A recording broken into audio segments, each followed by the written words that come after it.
សួស្តីអ្នកគ្នាជួបគ្នាម្សាទៀតថ្ងៃនេះគឺខ្ញុំមានរឿងរ៉ាវមួយតាក់ទងទៅនឹងមនុស្សភពផ្កាយដែលរឿងរ៉ាវហ្នឹងកើតឡើងនៅក្នុងឆ្នាំ1964ដែលមនុស្សយើងអាច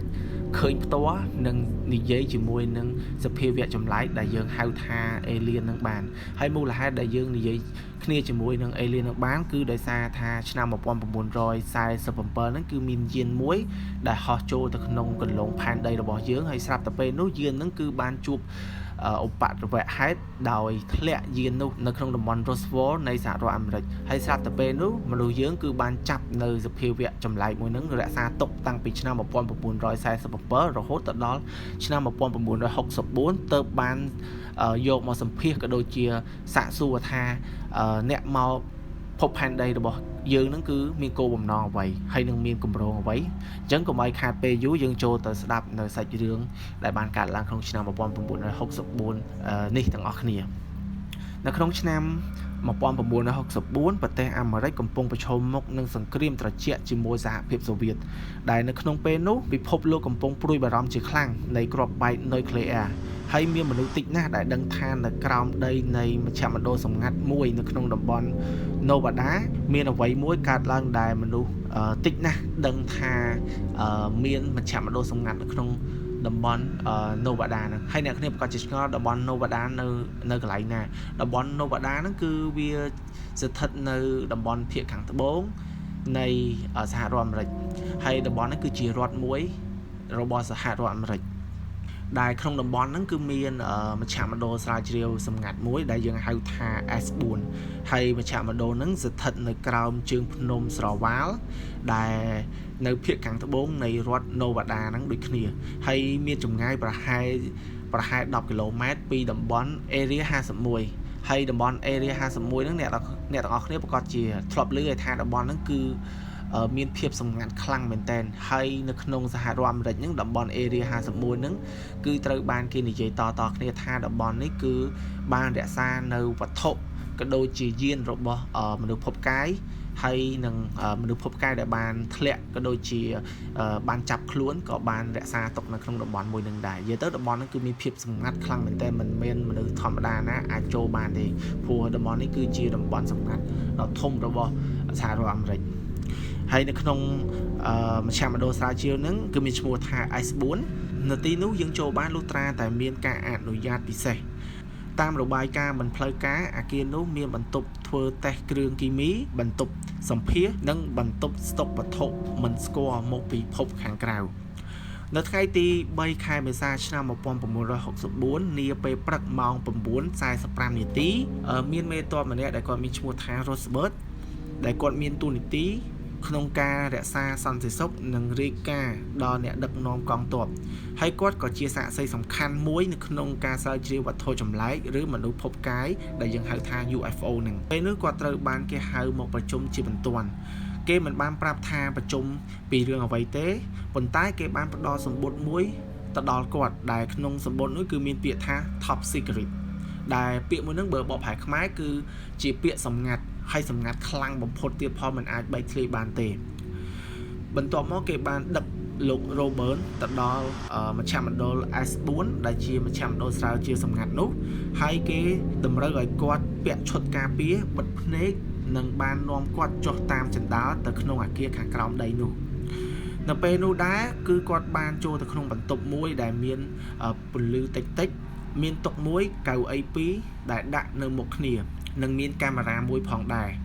ភ្លាមនោះក្រោយពីលោក Robert អង្គុយរួចប៉ុន្មាននាទីក្រោយមកបុគ្គលិកសន្តិសុខ2នាក់ក៏បាននាំសត្វចម្លែកមួយចូលមកក្នុងបន្ទប់នោះពេលនោះគាត់មានភាពភ្ញាក់ផ្អើលជាខ្លាំងគាត់បានពិពណ៌នានៃសត្វចម្លែកនោះថាវាមានរូបរាងតូចប្រហែលកម្ពស់វាគឺ1ម៉ែត្រមានពណ៌ប្រផេះរាងស្លេកស្បែកវារាងស្ដើងក៏ប៉ុន្តែភ្នែកវាគឺធំខ្លាំងមើលទៅដូចវាមានអារម្មណ៍ថាសោកស្ដាយនៅអ្វីមួយដែលគាត់មិនបានដឹងវាត្រូវបានគេហៅថា EBE 3ដែលខ្ញុំសូមហៅថា EBE ចឹងទៅអា3ហ្នឹងយើងប្រចាំនិយាយទេបុគ្គលិកសន្តិសុខ2នាក់នោះនិយាយថាវាជាមនុស្សភពផ្កាយដែលមានជីវិតរស់ក្រោយពីគ្រោះថ្នាក់ធ្លាក់យានមួយនៅ Roswell ឆ្នាំ1947បន្ទាប់មកគាត់ក៏ចាប់ផ្ដើមសម្ភាស នៅពេលនោះគេមានឧបករណ៍សម្រាប់បកប្រែអញ្ចឹងបានន័យថានៅពេលដែលគាត់សម្ភាសហ្នឹងគាត់និយាយភាសារបស់គាត់ដែលជាភាសាអង់គ្លេសហ្នឹងហើយមានឧបករណ៍មួយសម្រាប់បកប្រែទៅជាភាសាអេលៀនខ្ញុំមិនដឹងថាភាសាហ្នឹងគឺគេនិយាយថាម៉េចទេតែគ្រាន់តែដឹងថាពេលយើងនិយាយភាសាអង់គ្លេសទៅវាបកប្រែទៅអេលៀនដើម្បីងាយស្រួលនឹងភាសាតាក់ទងគ្នាអញ្ចឹងណាអញ្ចឹងយើងចូលទៅដល់ការសម្ភាសរបស់គាត់ហ្មងទៅ robot បានចាប់ផ្ដើមសួរថាតើអ្នកមកពីណាហើយ EBE ហ្នឹងនិយាយថាយើងមកពីកន្លែងមួយដែលអ្នកមិនអាចទៅដល់មិនមែនជាផ្នែកមួយនៃភពរបស់អ្នកទេ robot សួរបន្តទៀតថាហេតុអ្វីបានអ្នកមកផែនដីនេះ EBE ហ្នឹងបានឆ្លើយថាមនុស្សកំពុងតែបំផ្លាញខ្លួនឯងយើងបានមកប្រមានមុនពេលវេលារបស់អ្នកត្រូវអស់ EBA ហ្នឹងក៏បន្តទៀតថាយើងធ្លាប់មកកន្លែងនេះពីមុនហើយពីមុនអ្នកហៅយើងថាជាទេវតាប៉ុន្តែពេលនេះអ្នកហៅយើងជាសត្វចម្លែកវិញ Robert សួរសារជាថ្មីថាតើអ្នកចង់ឲ្យយើងធ្វើអ្វី EBE នឹងបានឆ្លើយថារៀនស្ដាប់ហើយបោះបង់អាវុធអញ្ចឹងបើក្នុងឃ្លានេះបើតាមខ្ញុំសន្និដ្ឋាន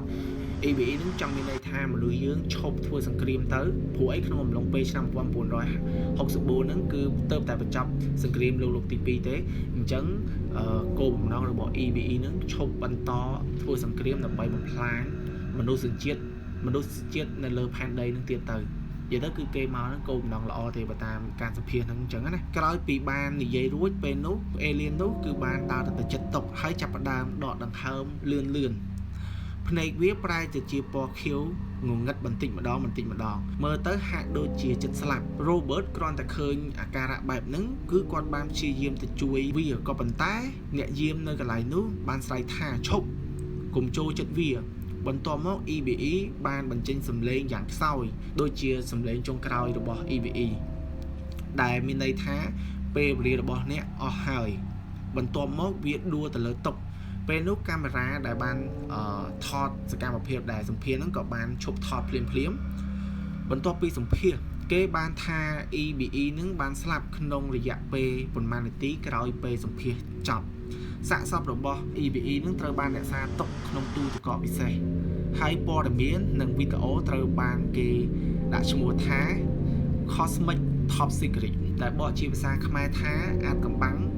ពិភពក្រៅឬអាចកំបាំងពីអវកាសបន្ទាប់ពីសម្ភាសចប់ប្រហែលថ្ងៃក្រោយមកលោក Robot ត្រូវបានផ្លាស់តួនាទីពីមេបញ្ជាការទ័ពអាកាសនិងមិនអាចនិយាយរឿង EBB បានទេប៉ុន្មានឆ្នាំបន្ទាប់នៅពេលដែលលោក Robert មានវ័យចំណាស់ចិត្តនឹងស្លាប់គាត់បានផ្ញើវីដេអូនិងសរសេរលិខិតមួយឲ្យមិត្តរបស់គាត់ថាវាមិនមែនជាសត្វចម្លែកទេវាជាអ្វីមួយដូចយើងតែពេលវេលានិងភពផ្សេងគ្នារឿងរ៉ាវទាំងអស់នេះបានបែកធ្លាយនៅក្នុងឆ្នាំ1995អញ្ចឹងមានន័យថាសភាវៈហ្នឹងគឺគេចាប់នៅក្នុងឆ្នាំ1947ហើយក៏បានសាកសួរនឹងសភានៅក្នុងឆ្នាំ1964បន្ទាប់ពីសម្ភាសរួចនៅក្នុងឆ្នាំ1995គឺរឿងរ៉ាវហ្នឹងត្រូវបានបែកធ្លាយនៅក្នុងឆ្នាំ1995ហ្នឹងហើយបែកធ្លាយដោយបរិយាម្នាក់ដែលគាត់មានឈ្មោះថា Victor ជាអ្នកស៊ើបអង្កេតឯករាជ្យហើយក៏ជាមិត្តភក្តិស្និទ្ធស្នាលរបស់លោក Major Robert ដែលលោក Major Robert ហ្នឹងគឺបានផ្ញើឯកសារក៏ដូចជាវីដេអូហ្នឹងទៅឲ្យលោក Victor ហើយ Victor ហ្នឹងគឺគាត់បានទម្លាយឯកសារហ្នឹងនៅក្នុងឆ្នាំ1995ជាសាធារណៈធ្វើឲ្យមហាជនហ្នឹងគឺបានចាប់អារម្មណ៍នៅព័ត៌មាននេះជាខ្លាំងដែលក្នុងវីដេអូហ្នឹងគឺដូចលោក Major Robot ហ្នឹងបានពិពណ៌នានៅក្នុងសំណេរហ្នឹងដែលគាត់បានផ្ញើទៅ Victor ហ្នឹងដូចគ្នាបេះបិទដោយក្នុងសំណេររបស់គាត់ហ្នឹងគឺបានដែលក្នុងការពិពណ៌នារបស់គាត់ហ្នឹងគឺសត្វចម្លែកក៏ដូចជា alien ដែលយើងហៅថា alien ហ្នឹងបានដកដង្ហើមលឿនហើយអង្គុយនៅក្រោមពន្លឺដែល Robert ហ្នឹងគឺបានសម្ភាសហើយវីដេអូដែល3នាទីទេត្រូវបានអ្នកដែលបានមើលហ្នឹងមានអារម្មណ៍ថាភ័យហើយនឹងសោកស្ដាយនៃការបាត់បង់ជីវិតរបស់ EBB ចឹងគឺមូលហេតុដែលគេសោកស្ដាយហ្នឹងគឺគេអាណិតថា EBB ហ្នឹងគឺមកភពយើងគឺគោលបំណងល្អទេគោលបំណងដើម្បីផ្អាកសង្គ្រាមកុំឲ្យមនុស្សយើងច្បាំងគ្នាទៀតហើយពីមុនក៏EBB ហ្នឹងបានមកភពផែនដីយើងមួយសារហើយក្នុងពេលហ្នឹងគឺគេក្នុងពេលហ្នឹងមនុស្សយើងគ្រប់គាត់ដូចជាទេវតាអញ្ចឹងបន្ទាប់មកគាត់បានមកមួយសារទៀតហើយស្រាប់តែពេលហ្នឹងគឺមនុស្សយើងហ្នឹងហៅគាត់ថាជាសត្វចម្លែកជាមនុស្សចម្លែកអីចឹងទៅនិយាយទៅគឺ រឿងហ្នឹងវារៀងសេតចុងក្រោយដែរគាត់ខំមកប្រាប់យើងគោលម្ដងក្នុងគោលម្ដងល្អហើយក៏ប៉ុន្តែយើងហ្នឹងគឺចាប់ទុកគាត់ជាមនុស្សចម្លែកសត្វចម្លែកហើយបានឃុំគាត់ទុករយៈពេលយូរមែនតើតាំងពីឆ្នាំ1947រហូតដល់1964ហើយគាត់ក៏បានស្លាប់នៅក្នុងបន្ទប់សម្ភាសហ្នឹងទៅហើយរឿងនេះมันមាននរណាម្នាក់បញ្ជាក់ថាវាជារឿងពិតឬមួយក៏រឿងคล้ายៗទេព្រោះអីពេលហ្នឹងគឺមានការឆោឡោមែនតើហើយស្របតែពេលហ្នឹងគឺខាងអាមេរិកហ្នឹងគឺបានបញ្ជាក់ថាវាមិនមែនជារឿងពិតវាមិនមែនជារឿងពិតនិយាយទៅគឺគេបដិសេធផ្ទាល់តែម្ដងនិយាយទៅគឺគេបដិសេធខ្លាំងអញ្ចឹងទៅគឺมันអាចសន្និដ្ឋានបានទេហើយវីដេអូការជំនាន់ហ្នឹងក៏គេអាចគិតថាជាវីដេអូកាត់តឬមួយក៏ជាវីដេអូคล้ายៗដែរនិយាយទៅមនុស្សខ្លះ